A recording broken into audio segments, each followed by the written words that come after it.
UI UX python నేర్చుకోండి, లక్షలు సంపాదించండి. Join quality thought.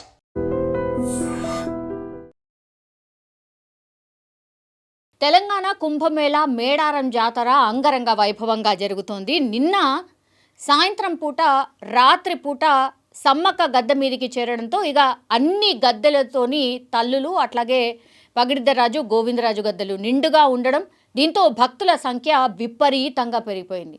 సామాన్య భక్తులే కాదు, వీఐపీల తాకిడి కూడా భయంకరంగా పెరిగిపోయింది. నిన్న రాత్రి 8:30-9 ప్రాంతాల్లో సమ్మక్క గద్దె మీదకి వచ్చిన తర్వాత చాలామంది దర్శనం చేసుకోవడానికి క్యూ లైన్స్ అన్నీ కిక్కిరిసిపోయి కనిపించాయి.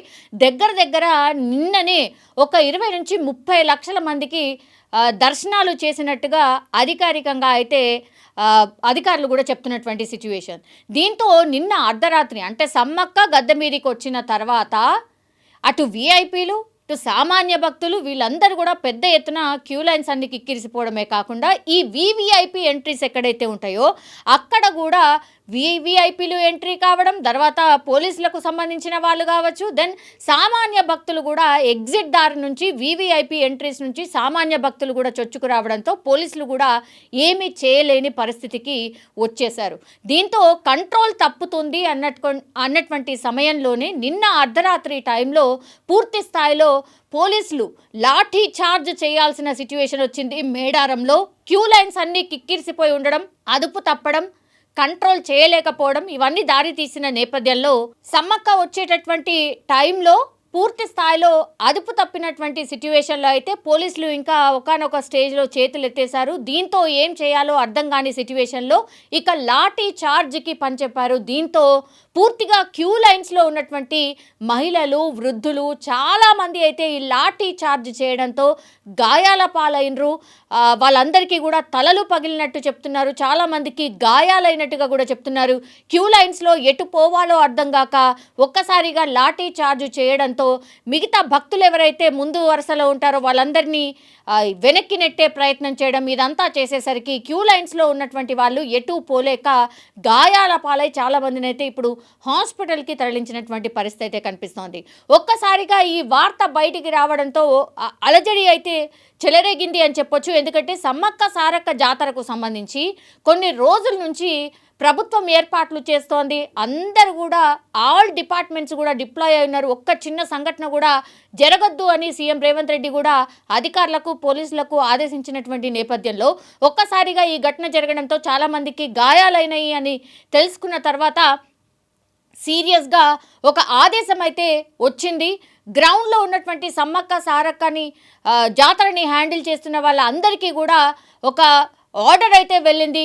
ఈ ఘటన ఎందుకు జరిగింది, దీనికి దారి తీసినటువంటి సిచ్యువేషన్ ఏంటి అనేది కూడా పూర్తిగా సీరియస్గా తెలుసుకునే ప్రయత్నం సీఎం రేవంత్ రెడ్డే కాదు, అట్లాగే ఇన్ఛార్జ్ మంత్రి ఎవరైతే సీతక్క ఉన్నారో అక్కడే ఉండి పూర్తి స్థాయిలో ఈ ఇన్సిడెంట్ని ఎలా జరిగింది ఏంటి, తర్వాత జరగకుండా ఉండడానికి ఏం చర్యలు తీసుకోవాలి అనేది రంగంలోకి దిగినట్టుగా కూడా చెప్తున్నారు. కానీ ఇప్పుడు గాయాల పాలైన వాళ్ళందరూ కూడా హాస్పిటల్కి తరలించడం జరిగింది. వాళ్ళందరూ కూడా పాపం రోధిస్తున్నటువంటి సిచ్యువేషన్. మేము సమ్మక్క దర్శనానికి వస్తే ఇలా జరిగింది ఏంటి అనేది ఒకటి. ఆ తర్వాత భక్తులందరూ కూడా కొంత ఆగ్రహానికి లోనే అడ్లూరి లక్ష్మణ్ అంటే మంత్రి అడ్లూరి లక్ష్మణ్కి సంబంధించిన వాహనం పైన కూడా దాడి చేసినట్టుగా చెప్తున్నారు.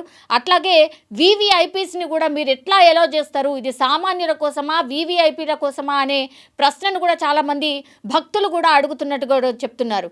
దీంతో ఒక్కసారిగా ఈ ఇన్సిడెంట్ జరిగిన తర్వాత ప్రభుత్వ యంత్రాంగం అంతా మరోసారి రంగంలోకి దిగింది. ఎందుకంటే గద్దెల మీద ఈరోజు సమ్మక్క సారక్క మిగతా అన్ని గద్దెల మీద గోవిందరాజు అట్లాగే పగిడిద్దరాజు ఉండబోతున్నారు. కాబట్టి ఇంకెక్కడ కూడా సమన్వయం లోపం జరగకుండా క్యూ లైన్స్లో ఎక్కడ అదుపు తప్పకుండా పూర్తి స్థాయిలో సమన్వయం చేసుకుంటూ ముందుకు వెళ్లాల్సిన అవసరం కనిపిస్తోంది అని అందరికీ ఆదేశాలు అందాయి. అట్లాగే పోలీసులకు స్ట్రిక్ట్ ఇన్స్ట్రక్షన్ కూడా ఇవ్వడం జరిగింది.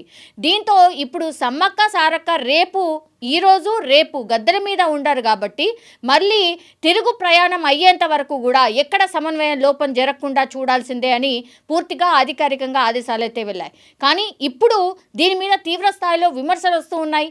ఎందుకు ఇట్లా జరిగింది, లాఠీ చార్జ్ ఎలా జరుగుతుంది, ఎట్లా సామాన్య భక్తులను కొడతారు అన్నటువంటి మాట సామాన్య భక్తులు అయితే అడుగుతున్నారు. కానీ క్యూ లైన్స్లో వెళ్ళిన తర్వాత ఇట్లాంటి సిచ్యువేషన్ వస్తే ఎట్లా అనేది కూడా చాలామంది భక్తులు అయితే భయపడిపోతున్న సిచ్యువేషన్. ఇప్పుడైతే సిచ్యువేషన్ అంతా కూడా సమ్మక్క సారక్క జాతరలో కంట్రోల్లోకి వచ్చినట్టు చెప్తున్నారు. కానీ ఎప్పుడైనా ఇట్లాంటి పరిస్థితి రావచ్చు అనే భయం మాత్రం ఇప్పుడు పూర్తి స్థాయిలో అధికార యంత్రాంగంలో మాత్రం స్పష్టంగా మనకైతే కనిపిస్తోంది. నిజంగా ప్రస్తుతం ఉన్నటువంటి సమాజం దేనికి ప్రయారిటీ ఇస్తుంది? ఆర్థిక సంబంధాల చుట్టూ మాత్రమే తిరుగుతుంది. మళ్ళీ ఎన్నికలంగానే చాలా విరక్తి కలుగుతాను. మంచి అనిపిస్తుంది కదా, లేడీస్ కూడా ఛాలెంజింగ్ జాబ్స్ చేసినప్పుడు చాలా బాగుంటుంది. ట్రాఫిక్ అసిస్టెంట్స్ గా నియమించిన ట్రాన్స్జెండర్స్ అందరితో సాల్యూట్ చేయించుకుంటున్నారు. ఫుడ్ డెలివరీ ఇవ్వటానికి వెళ్ళినటువంటి డెలివరీ బాయ్ అనిల్ పై కళ్ళ ముందు